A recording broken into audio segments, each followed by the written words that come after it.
El título del mensaje hoy: fortalécete, disipula y sufre.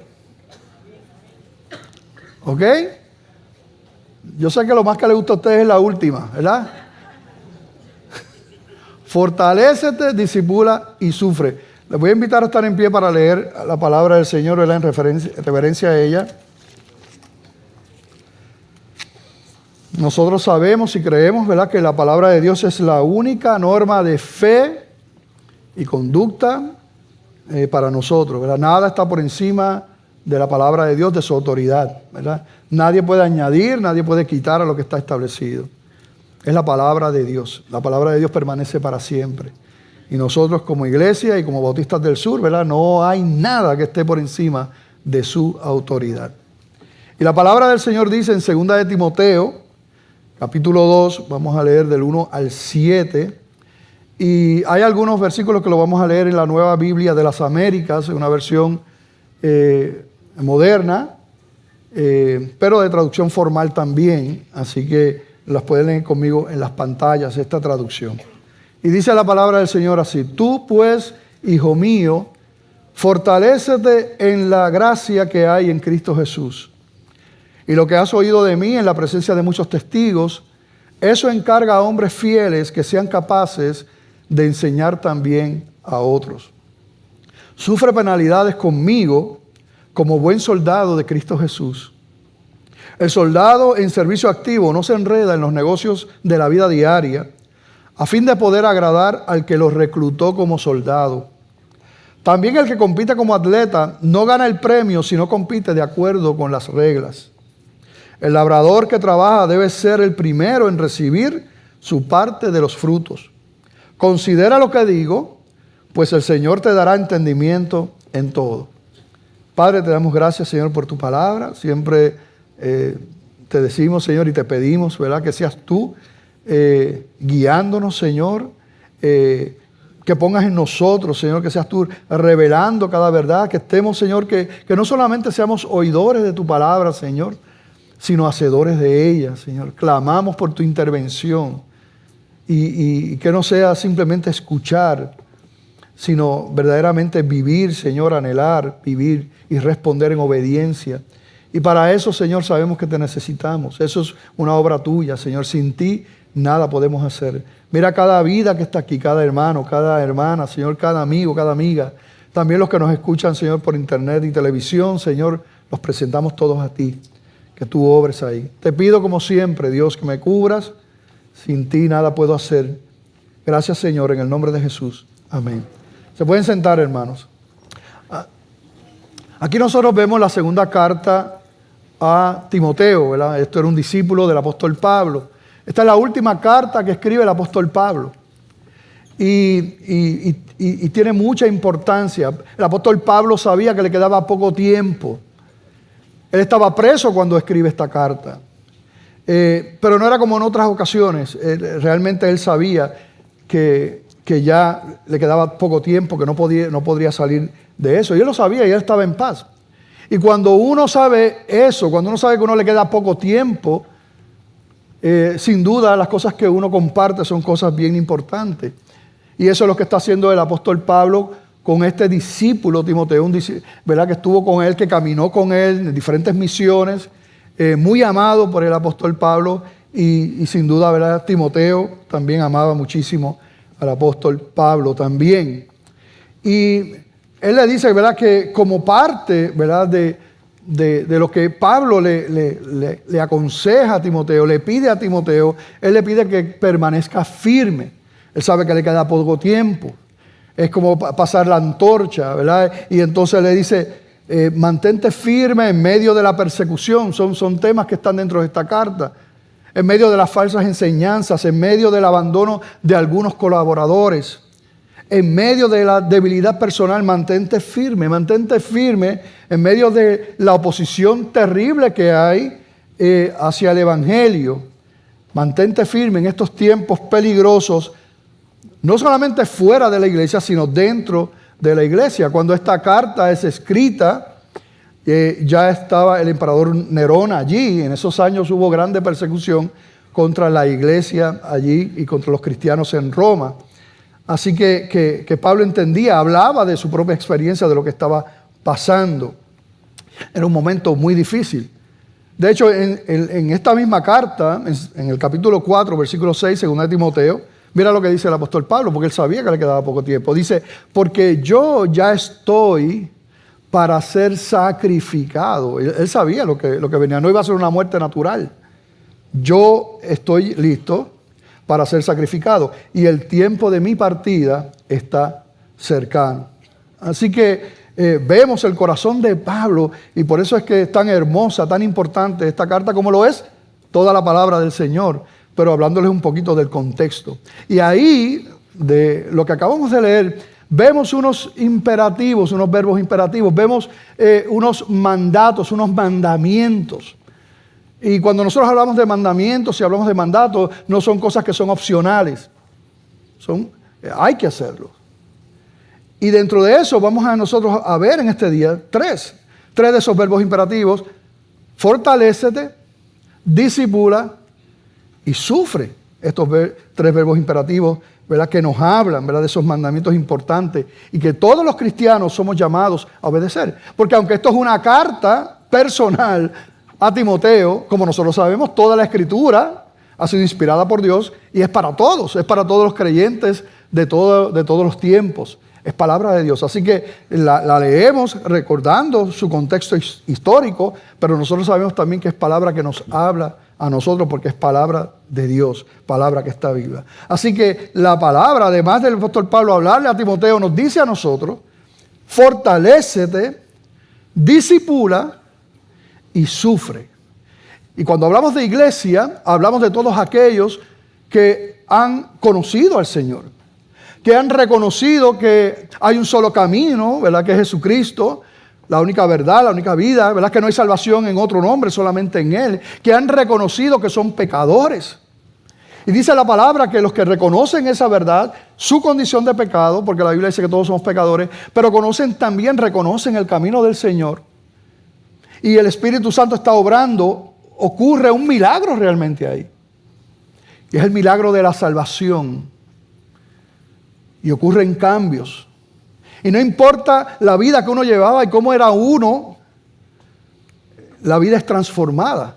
Es imposible que alguien diga que se ha encontrado con el Señor, que ha nacido de nuevo, que conoce, que es salvo y que su vida permanezca igual. Es una contradicción bíblica. La Biblia dice en 2 Corintios 5:17, de modo que si alguno está en Cristo, nueva criatura es, las cosas viejas pasaron, he aquí, todas son hechas nuevas. También dice la palabra en Juan capítulo 1, versículo 12, que todos los que lo recibieron, los que creen en su nombre, refiriéndose a Jesucristo, a esos dice que se les dio la potestad de ser hechos hijos de Dios. Así que no todo el mundo es hijo de Dios, como decimos nosotros en Puerto Rico tradicionalmente, sino que son hijos de Dios aquellos que han creído en Él, que se han arrepentido y le han entregado su vida al Señor. Eso es lo que dice la palabra. Así que vamos entonces a analizar en este texto esos tres mandatos del Señor. Fortalecernos, discipular y sufrir. Y vamos con el primero. En el versículo 1, 2 de Timoteo 2:1, en la Nueva Biblia de las Américas, dice, tú pues, hijo mío, fortalécete en la gracia que hay en Cristo Jesús. Tú pues, hijo mío, fortalécete en la gracia que hay en Cristo Jesús. Y yo les pregunto a ustedes, ¿no les suena un poco aquí a una contradicción en esta expresión? Fortalécete en la gracia. Fortalecerse en la gracia. Esfuérzate en la gracia. ¿Por qué parece contradictorio? Bueno, hace 2 domingos atrás estuvimos hablando sobre la gracia. Y la definición simple de la gracia en la Biblia es el favor inmerecido de Dios, dijimos, ¿verdad? El regalo de Dios, no merecido. Si es merecido, entonces no es gracia y tampoco es regalo. Pero esa es la gracia. De hecho, ampliamos un poquito más y dijimos que la gracia bíblica es el favor soberano, libre e inmerecido de Dios, otorgado en Cristo a pecadores culpables, por el cual Dios los escoge, los llama, regenera, justifica, adopta, santifica, preserva y finalmente glorifica, todo para la alabanza de la gloria de su nombre. Y todo esto, ¿quién lo hace? Dios. Está hablando de la gracia, Dios. Ese favor inmerecido, esa obra de gracia sobre nuestra vida. Y damos gloria a Dios porque es así. Porque la Biblia dice que todos nosotros le dimos la espalda a Dios. Todos nosotros éramos pecadores. Ninguno, o sea, para nosotros de alguna manera merecernos el cielo, merecernos la salvación, la única manera hubiera sido siendo perfectos o siendo santos. Pero claramente la Escritura dice que no hay ninguno así. Y nosotros, ¿verdad? Si aquí hay alguno, ¿verdad?, que nunca ha pecado, como yo siempre digo, levante la mano que le vamos a entrar a pedra. Perdón, somos pecadores. Dios lo conoce. Es que no era otra forma. Y Él fue tan bueno. Demostró su amor hacia nosotros que estuvo dispuesto a morir en la cruz para salvar a unos pecadores como tú y como yo. Eso es la gracia de Dios. Pero cuando nosotros vemos ahí lo que parece una contradicción entonces, porque la gracia no es por obras, la gracia es un regalo, es el beneficio de Dios, inmerecido totalmente, pero entonces dice, pero esfuérzate, fortalécete, parece una contradicción, pero no, es que la gracia bíblica nunca ha dejado de lado la responsabilidad del hombre, nunca. La gracia bíblica no es pasiva. Cuando una persona recibe la gracia de Dios en su vida, eso se manifiesta en unos frutos, en unas obras.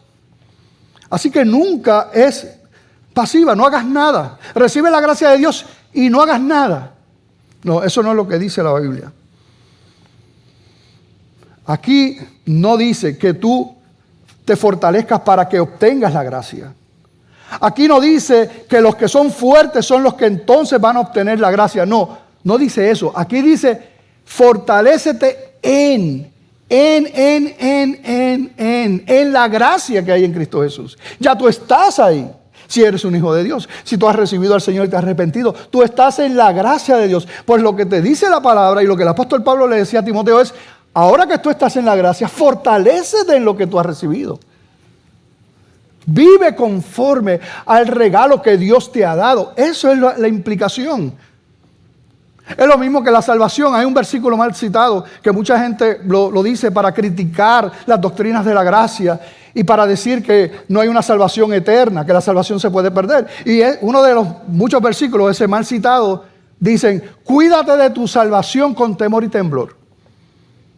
Cuídate de tu salvación con temor y temblor. Pero eso no es lo que dice la palabra, eso no es lo que dice el texto.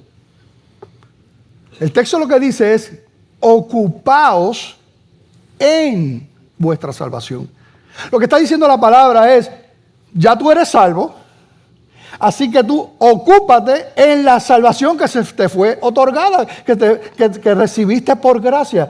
Ocúpate, tú vive como lo que eres, como un hijo de Dios. Y es lo mismo que está diciendo aquí. Pablo dice, tú tienes la gracia de Dios. Fortalécete en esa gracia que tú has recibido por la misericordia del Señor sobre tu vida. Eso es lo que le está diciendo. Me gusta lo que dijo el pastor David Guzik, y él tiene un comentario del Nuevo Testamento que ustedes lo consiguen gratis en internet, está en PDF. Pero con relación a este pasaje, mira lo que dice y lo pueden leer conmigo en la escritura, en las pantallas. Lo tienes por ahí, ¿verdad? El mensaje dice, no hay nada que pueda hacernos tan fuertes como decir, soy un hijo de Dios en Cristo Jesús. Y tengo el amor y el favor de Dios a pesar de que no lo merezco. Esa es la fuerza que viene por la gracia. Aleluya. Qué tremendo, ¿verdad que sí? Pero vamos a leerlo todos juntos. Vamos a leerlo todos juntos, ¿ok? En voz alta. No hay nada que pueda hacernos tan fuertes como decir soy un hijo de Dios en Cristo Jesús y tengo el amor y el favor de Dios a pesar de que no lo merezco. Esa es la fuerza que viene por la gracia. Aleluya, gloria a Dios. Maravillosa gracia del Señor. Y el apóstol sabía lo que era recibir esa fuerza de la gracia de Dios. De hecho, mira, vamos a leer en 2 Corintios 12, versículos 9 y 10. Mira lo que dice la Escritura, el apóstol Pablo, hablándole a esta iglesia que estaba en Corinto. Él dice, y me ha dicho, bástate mi gracia, porque mi poder se perfecciona ¿en qué? En la debilidad. Por tanto, de buena gana me gloriaré más bien en mis debilidades, para que repose sobre mí el poder de Cristo. Por lo cual, por amor a Cristo, me gozo en las debilidades, en afrentas, en necesidades, en persecuciones, en angustias, porque cuando soy débil, entonces soy fuerte. ¿No está tremendo esto, hermano? Está tremendo porque nosotros somos débiles en tantas cosas, pero vemos aquí cómo la gracia de Dios te cubre. Así que la gracia nunca ha sido pasiva, nunca ha implicado inercia de nuestra parte, nunca. Siempre la gracia camina, siempre la gracia obra. En otro versículo también a los Corintios, en 1 Corintios 15, 10, hablando del mismo tema, mira lo que dice el apóstol Pablo, dice, pero por la gracia de Dios soy lo que soy. Su gracia no ha sido en vano para conmigo. Antes he trabajado más que todos ellos. Pero mira qué tremendo esto. Pero no yo, sino la gracia de Dios conmigo. Es lo que estamos hablando. O sea, es lo mismo. Dice, la gracia de Dios soy lo que soy. Y su gracia no ha sido en vano para conmigo. Antes he trabajado más que todos ellos. O sea, la gracia trabajando, caminando, esforzándose. Ahora, para que nadie vaya a darle la gloria a Él, Él dice, pero no yo. Aún todo esto es la gracia de Dios conmigo. Y así es. Así que ese es el primer énfasis del apóstol Pablo a Timoteo. Fortalécete en la gracia que hay en Cristo Jesús. Cuando el apóstol Pablo le hablaba a la iglesia en Éfeso, capítulo 6, versículo 10, también él allí le dice, por lo demás, hermanos, fortaleceos en el Señor y en el poder de su fuerza. Lo mismo. Hermanos, fortalezcanse ustedes ¿en qué? En el Señor. ¿De dónde viene su poder y su fuerza? De Él, en el Señor. No en nosotros. Pero a la misma vez, en el próximo versículo vemos la responsabilidad del hombre. Que la gracia, sabemos, es por el poder de Él. Ahora, mira lo que dice el versículo 11. Vístanse de toda la armadura de Dios para que puedan estar firmes contra las acechanzas del diablo. O sea, el versículo 10 te habla de que nosotros nos fortalecemos ¿en qué? En el poder de Dios, en la fuerza de Dios. Pero entonces el versículo 11 vemos entonces la gracia caminando. Vístanse de toda la armadura de Dios. Y de esa manera pueden estar firmes contra todas las acechanzas del enemigo. Tienen toda la fortaleza. A mí me gusta algunos versículos ir al original. Ustedes saben que el Nuevo Testamento fue escrito en griego, en el griego koiné, un poco diferente, ¿verdad?, del griego actual. Y en eso fue escrito, ¿verdad?, en ese idioma el Nuevo Testamento. Y es importante porque uno quiere ver las implicaciones de lo que se dijo, de lo que la palabra dice, de lo que Cristo quiso decir, de lo que los apóstoles quisieron decir. Así que yo tengo varios, pero utilizo uno de Francisco La Cueva. Lo digo porque yo sé que hay personas a que les gustan esas cosas. ¿Verdad? Un interlineal del griego al español del Nuevo Testamento, donde se, ¿verdad?, traducen, ¿verdad?, palabra por palabra de ese griego al español. Y busqué estos versículos, ¿verdad?, Efesios 6, 10 y 11, pero lo van a ver aquí en pantalla, ¿verdad? Un interlineal les aparece de esa manera. Ustedes ven ahí el griego en que fue escrito el pasaje y entonces la traducción formal y literal de palabra por palabra. Y mira cómo lo dice ahí, en el original, dice, por lo demás, robusteceos. Me gusta esa palabra, ¿verdad? Todavía suena como que más fuerte, ¿verdad que sí?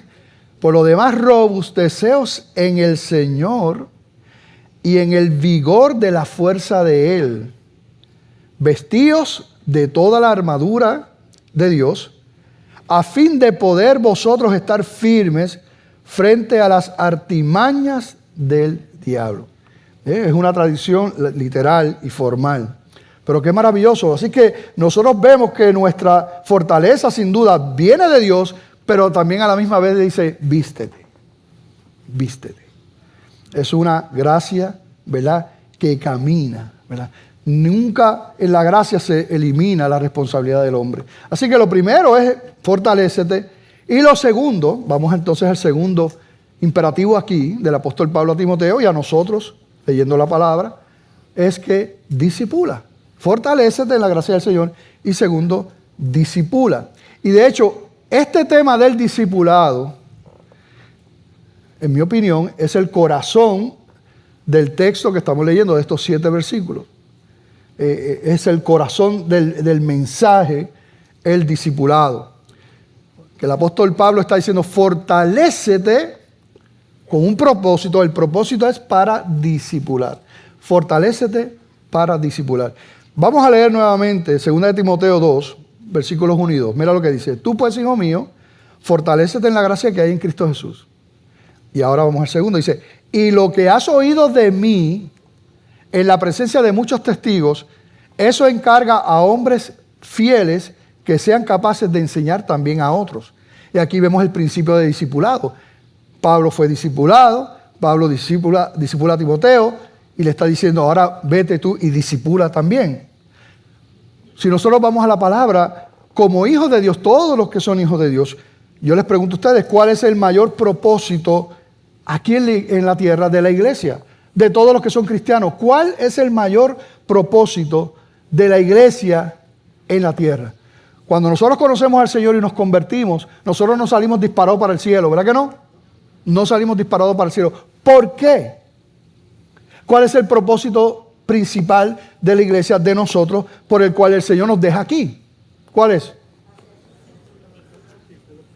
Amén, amén. Pero vamos un poquito antes. Evangelizar, ¿verdad? Evangelizar, proclamar el Evangelio. El Evangelio es las buenas nuevas de salvación, proclamar eso.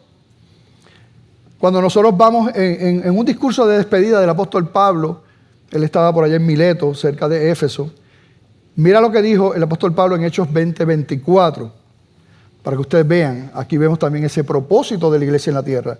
Él dice, pero de ninguna cosa hago caso, decía el apóstol Pablo, ni estimo preciosa mi vida para mí mismo. Él ya había hecho, ¿verdad?, esa transacción con el Señor. Con tal que acabe mi carrera con gozo. Eso es lo que quiero, decía él.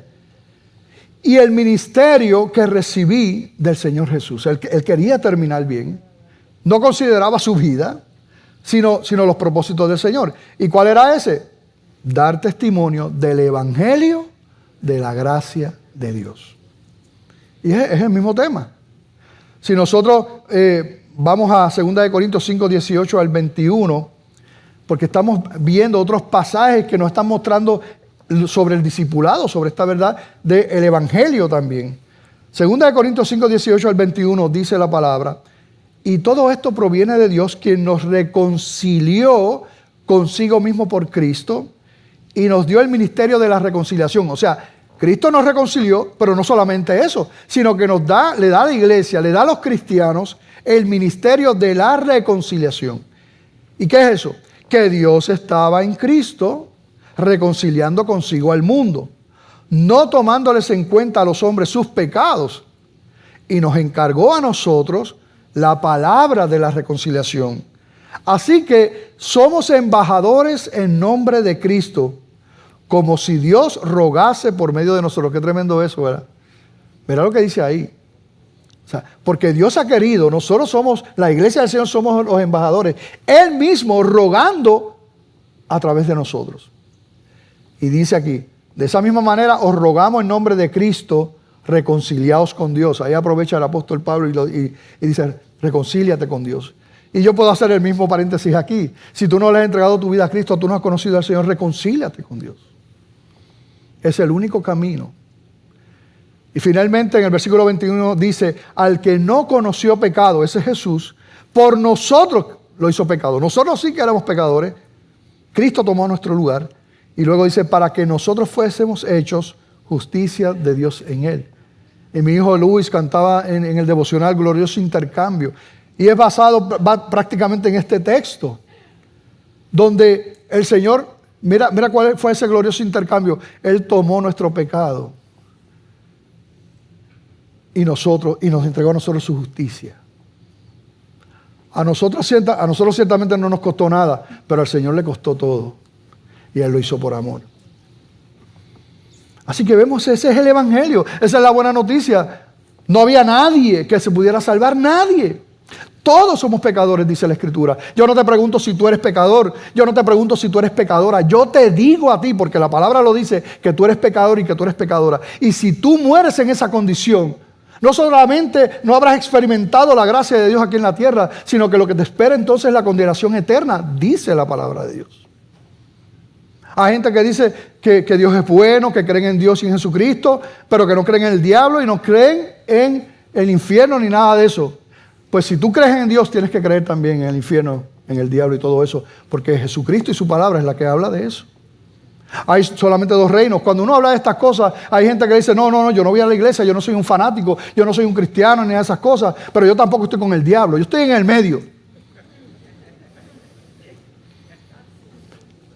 Búscame ese medio en la Biblia, búscamelo y me lo cita. No hay ningún medio. Está el reino de la luz y está el reino de las tinieblas. Si tú no estás en el reino de la luz, tú estás en el reino de las tinieblas. Lo dice la palabra. Pero Él se dio, la buena noticia no es que eso se queda ahí. Él proveyó un camino de salvación y lo hizo por gracia y lo hizo por amor. Pero ¿qué sacrificios tenemos que hacer? ¿Qué cosas tenemos? No, ninguno. No hay ningún sacrificio que tú y yo podamos hacer que sea digno de la salvación. No hay ninguno. El único sacrificio que fue digno y completo y suficiente fue el sacrificio de Cristo Jesús en la cruz del Calvario. Ese sí. Cuando tú vas con ese, no necesitas nada más. Él entonces, gratuitamente, por gracia, te regala la vida eterna, la vida para siempre, la vida en Él que nunca termina. Esa es la gran noticia.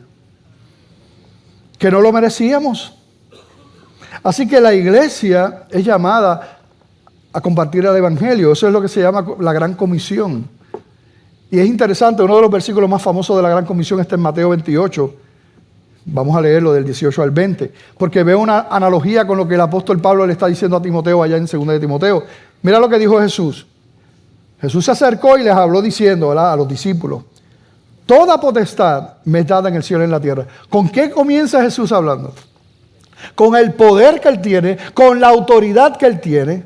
Él es el que está hablando. Toda potestad. ¿Toda es un qué? ¿Toda es qué? Un absoluto. ¿Toda es? Toda. Recuerden, cuando yo haga esa pregunta es repetirlo. Eso es bien fácil. Van a pasarlo con A. ¿Toda es? ¿Nada es? ¿Jamás es? Todo eso son absolutos. Pero aquí dice: toda potestad me es dada en el cielo y en la tierra. Y entonces da la comisión, da el mandato. Por tanto, id y haced discípulos a todas las naciones, bautizándolas en el nombre del Padre, del Hijo y del Espíritu Santo, enseñándoles que guarden todas las cosas que os he mandado. Y aquí yo estoy con vosotros todos los días hasta el fin del mundo. Este es el mandato que el Señor ha dado. Por eso es que la iglesia se ha quedado aquí. Tiene un propósito. El propósito es evangelizar. Pero evangelizar no solamente es que la gente se convierta. No es solamente llevar testimonio y que la gente se convierta. No. No termina ahí. El Señor nos dice: por tanto, id y haced convertidos. ¿Dice eso la palabra? ¿Qué dice? Por tanto, id y haced discípulos. Es un mandato. La razón por la que nosotros estamos aquí, principal de la iglesia, de aquellos que han conocido al Señor, es que nosotros evangelicemos, y la implicación es llevar el evangelio y hacer discípulos. Y ahí mismo te explica: enséñales que guarden todas las cosas. No termina meramente con compartir el evangelio. Y ¿a cuántos? Este mandato que da el Señor ahí en Mateo, esta gran comisión, eso es para los líderes, pastores, los misioneros y maestros. ¿Para quién es eso? Para todo el mundo. Entonces, tú estás discipulando.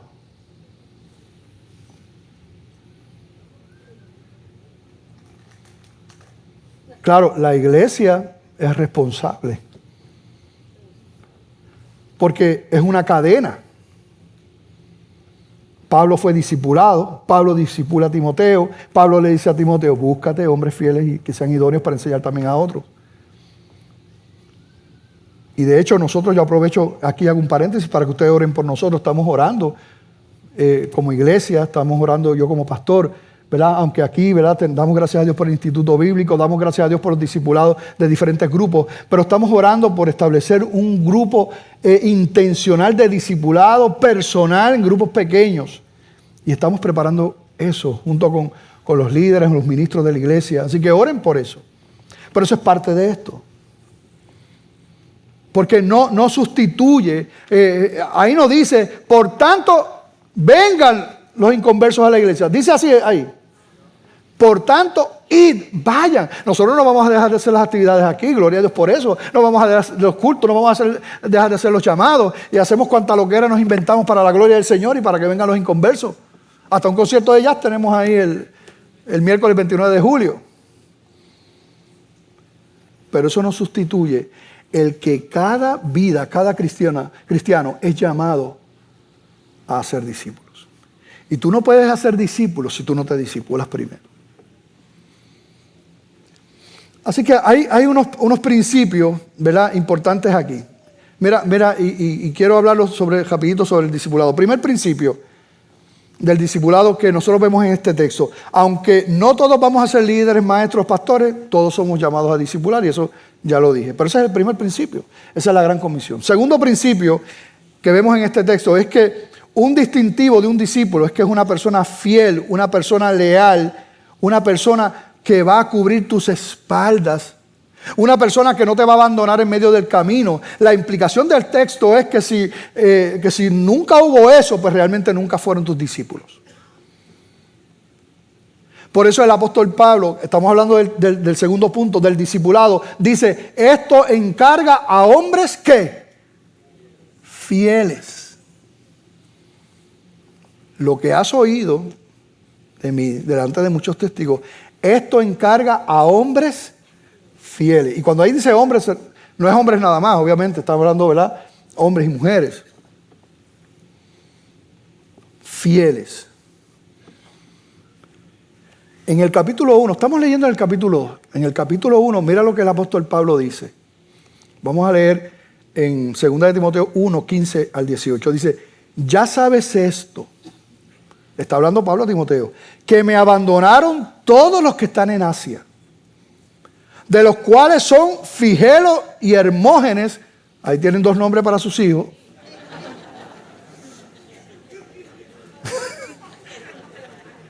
Tenga el Señor misericordia de la casa de Onesíforo, otro más.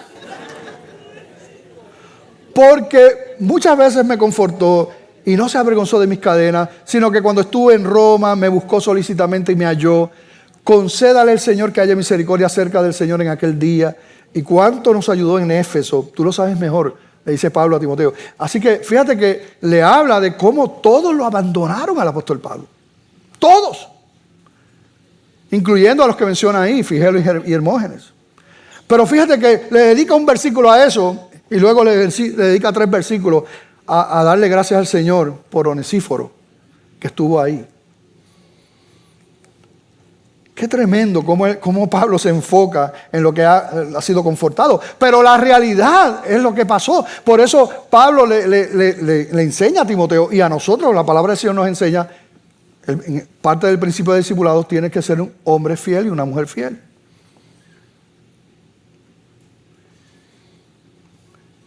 Jesucristo oraba porque fuéramos perfectos en unidad. No puede haber unidad si no hay fidelidad. No la hay. Y la fidelidad entre nosotros no puede sostenerse en la expectativa de la perfección. Ese es el problema. Ese es el problema con las iglesias. Bueno, realmente es el problema con la gente. Que entonces, para que haya fidelidad, apoyo, no, yo voy a estar aquí, pues entonces la expectativa es que tiene que haber perfección. Nadie me puede fallar. Y si nadie me falla, aquí yo voy a estar y yo voy a ser fiel. Pero eso es una expectativa equivocada. Eso es una ilusión, eso es una película. Eso no existe. ¿Por qué? Porque somos seres humanos y vamos a fallar. No somos perfectos y nunca lo seremos. Aún el apóstol Pablo, que escribió 13 cartas en el Nuevo Testamento, que era un hombre como ustedes ven que era y todo eso, aún así él decía: Dios mío, ¿quién me librará de este cuerpo de muerte? Porque las cosas que quiero hacer no hago y las que tengo que hacer no las hago. Vamos a fallar, siempre vamos a fallar. Y no solamente la gente nos va a fallar, sino nosotros a la gente. Si tú estás esperando que nadie te falle en la iglesia para servir al Señor, para tú ser fiel, para tú permanecer ahí,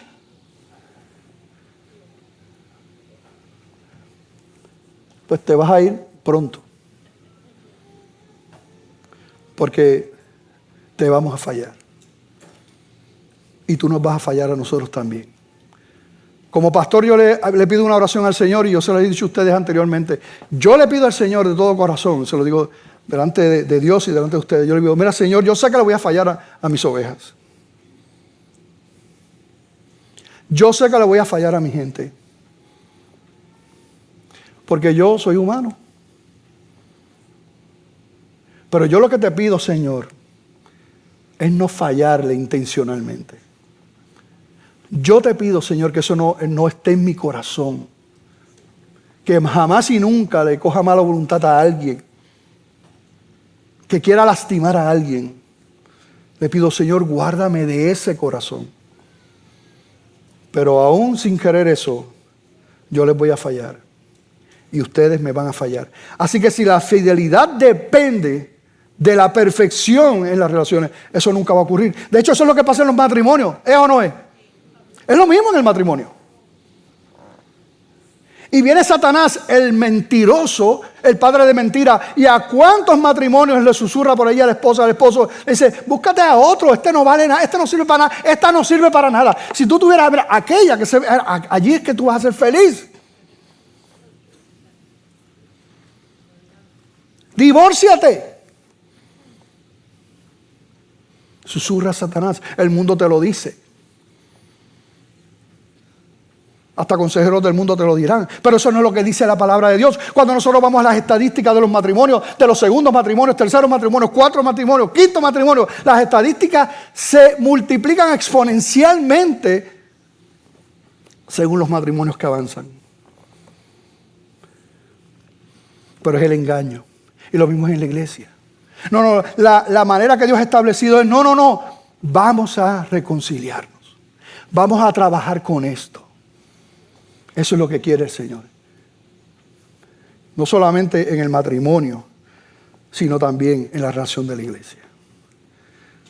Si tú estás buscando perfección, que nadie te falle en la iglesia, no lo vas a encontrar. En esta iglesia no lo vas a encontrar. Te lo digo desde ahora, te puedes ir. Ahora te voy a decir una cosa. Si tú estás buscando una iglesia perfecta, que nadie te falle, que esté, mira, que todo el mundo que esté así, mira, el día que tú la encuentres, cuando tú entres, se chavó.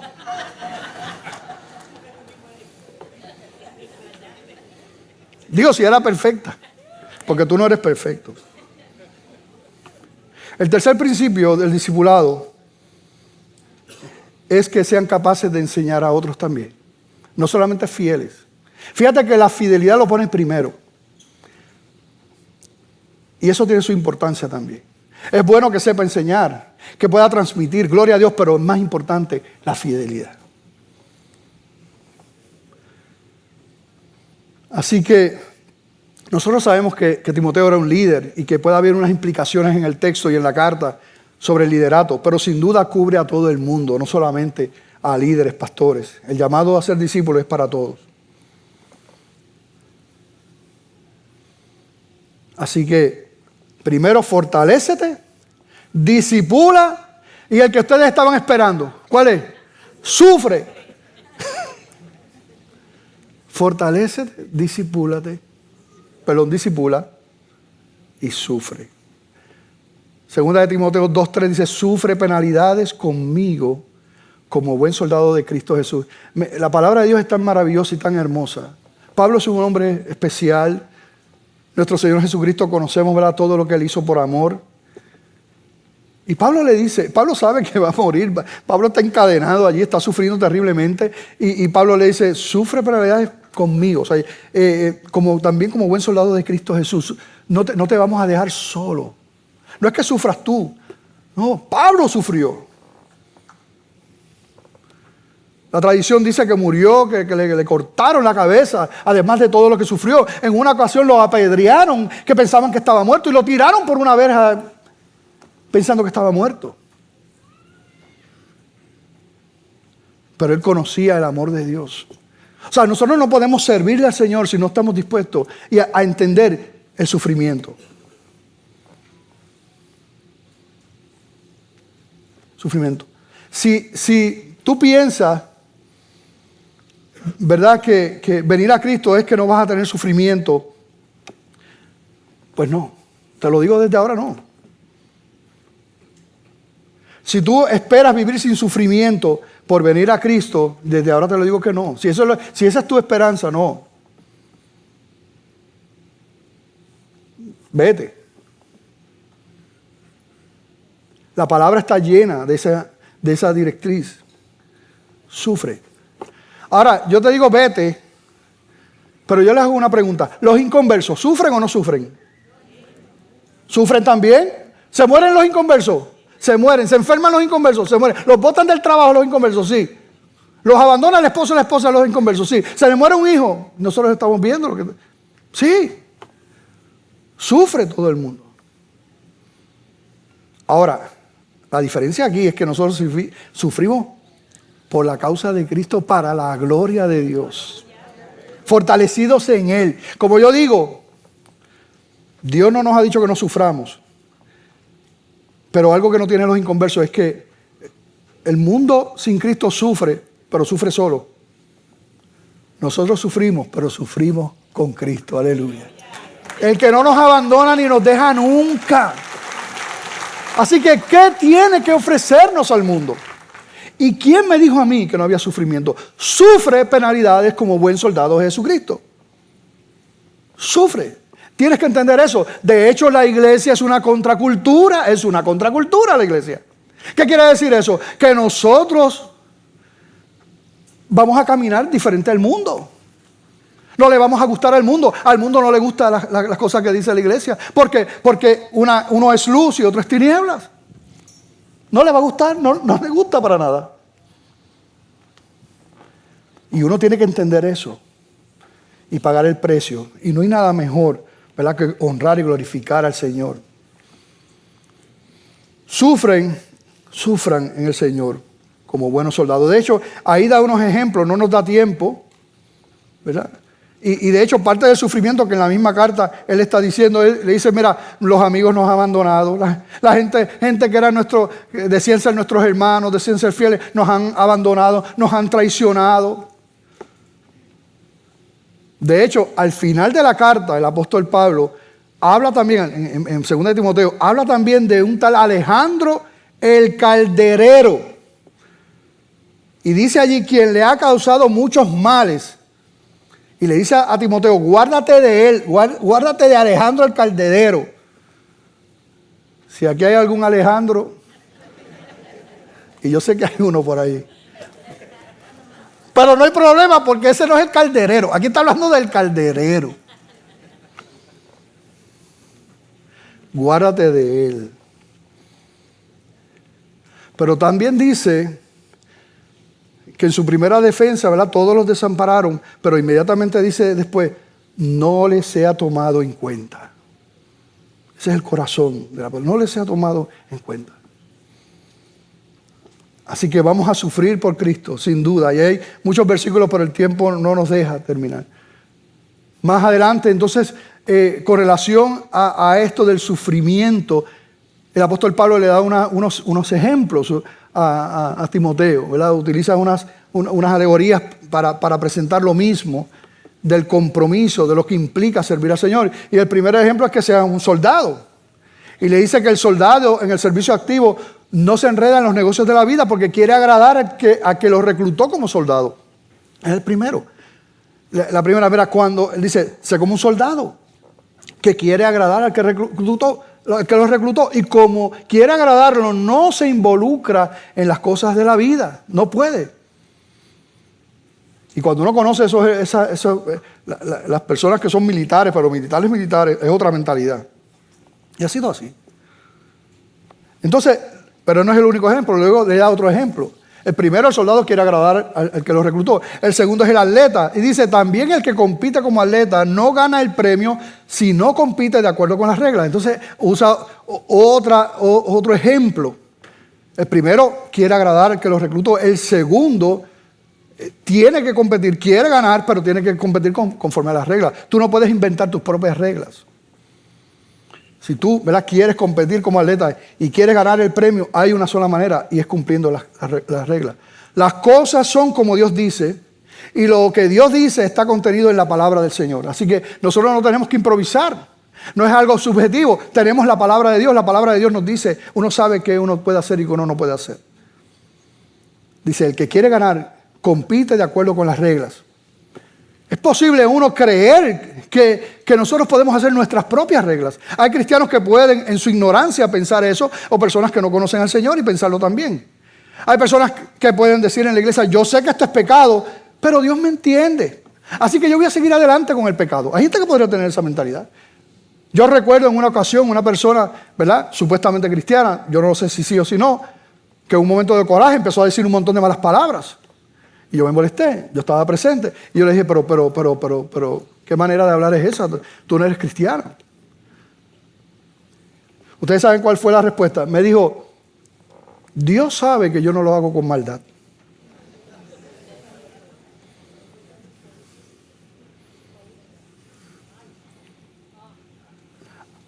Hay un libro donde vemos las reglas y es la palabra del Señor. Y Dios es un Dios santo. El último ejemplo es el labrador. Y dice, el labrador tiene que trabajar mucho para recibir el fruto. Pero también dice en el texto, pero es el primero que recibe el fruto. Trabaja el labrador, pero tiene la bendición de ser el primero en recibir el fruto, dice también el apóstol Pablo.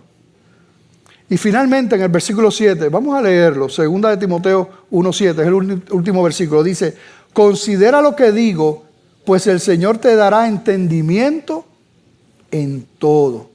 Mira qué tremendo, porque comienza con la gracia del Señor, la obra del Señor, y de esa misma manera termina. Dice aquí, considera lo que te digo, pero entiende esto. O sea, el Señor se va a encargar de todo, Él te dará entendimiento de todo. Es como un gran paréntesis. La gracia del Señor, comienza la gracia del Señor y de la misma manera termina. El Señor te va a dar entendimiento de todo. Él sabe lo que tú necesitas. Él te lo va a dar por la gracia del Señor. Pero el punto, ¿verdad?, como dijimos aquí, principal es sobre el discipulado. Yo saqué unos versículos. No los vamos a leer, ustedes lo van a escuchar. Pero son versículos que tienen que ver con la fortaleza del Señor para sus hijos, por la gracia. O sea, lo más maravilloso del reino de Dios es lo que Él hace por su gracia. La gente piensa, ¿verdad?, que es un sacrificio. No. Déjate caer en los brazos del Señor, en la gracia del Señor, y el Señor hará y hará. Cuando uno a veces ve gente subiendo, como los hay en el mundo, subiendo escaleras descalzos, sangrando, haciendo un sacrificio, pretendiendo ganar el favor de Dios, bendito.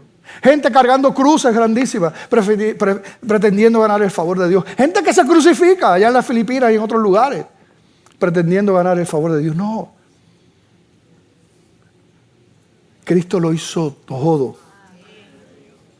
Por eso Él dijo en la cruz del Calvario, consumado es.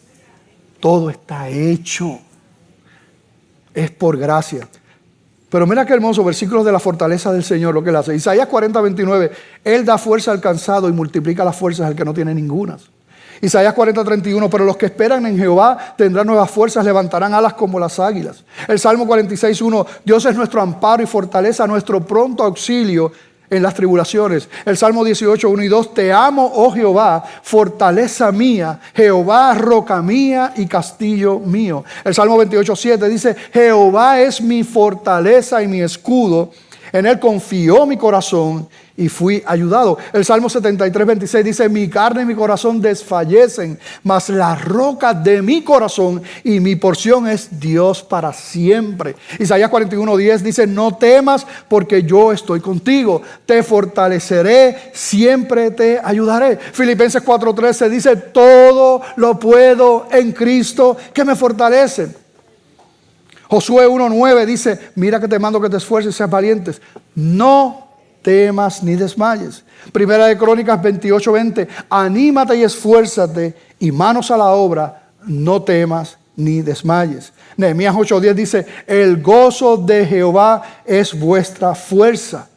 Ageo 2:4 dice, esfuérzate y trabajad, porque yo estoy con vosotros, dice Jehová de los ejércitos. Y por ahí podemos seguir y seguir y seguir y seguir. La gracia de Dios, el poder de Dios sobre nuestra vida siempre está.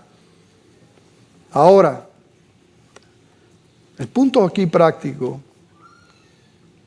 es que todos hemos sido llamados a discipular. Cuando uno lee la palabra de Dios, estudia la palabra de Dios y predica la palabra de Dios, nos damos cuenta que la iglesia no puede ser una institución meramente. La iglesia no es un lugar que yo voy y escucho a uno ahí hablando y me voy. Eso no es la iglesia. La iglesia soy yo, la iglesia eres tú. Y como parte de la iglesia, estás aquí, si tú eres iglesia, con el propósito de ser un testigo. Ir por el mundo para ser discípulos. Prepararte en la iglesia, en el orden y la sujeción de la iglesia, para ser testigos, para ser discípulos. Eso es lo que dice la palabra del Señor. Y ese es el mensaje que tenemos. Fortalécete, discipula y sufre. Repítelo conmigo.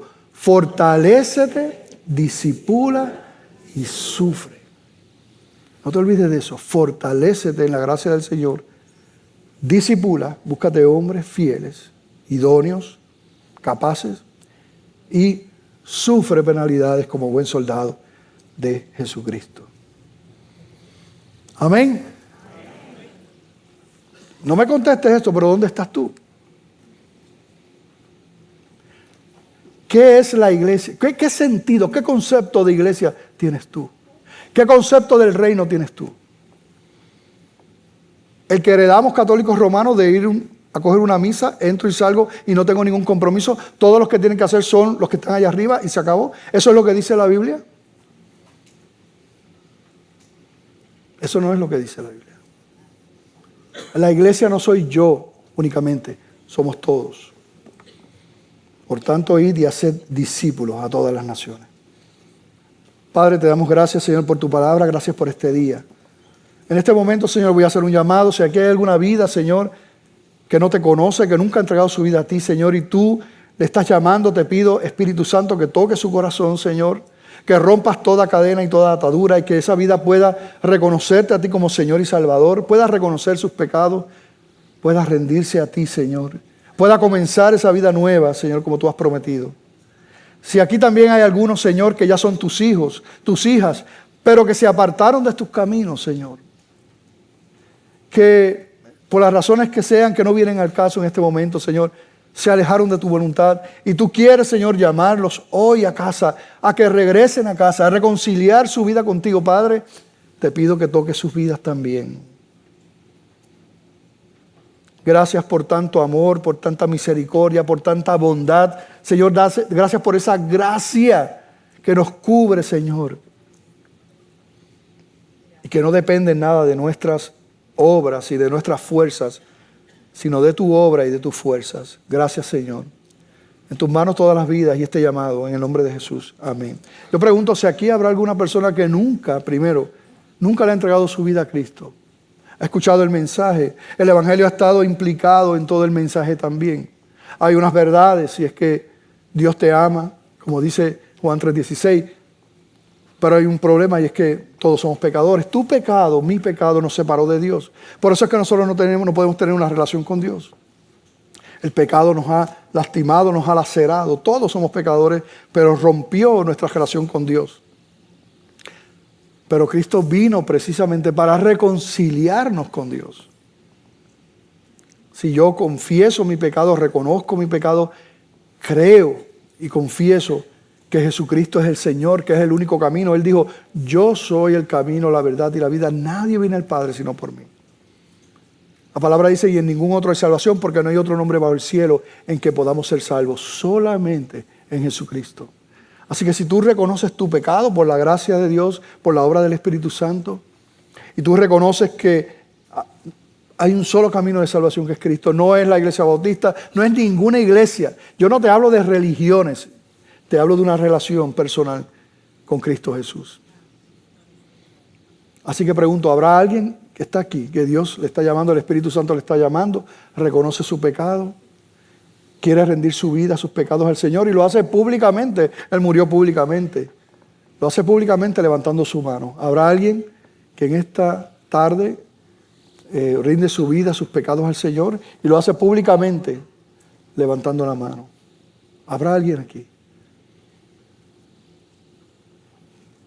¿Habrá alguien que caminó con el Señor, es un hijo de Dios, una hija de Dios? Porque si tú le entregaste tu vida al Señor en un momento dado, eso no cambia. Eres hijo, eres hija para siempre. Pero te alejaste.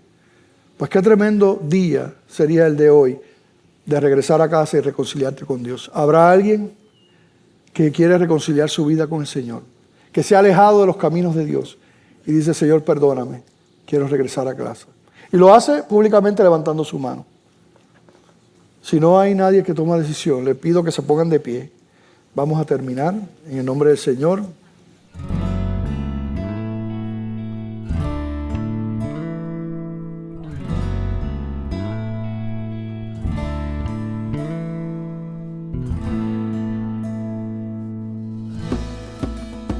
Porque estás conmigo,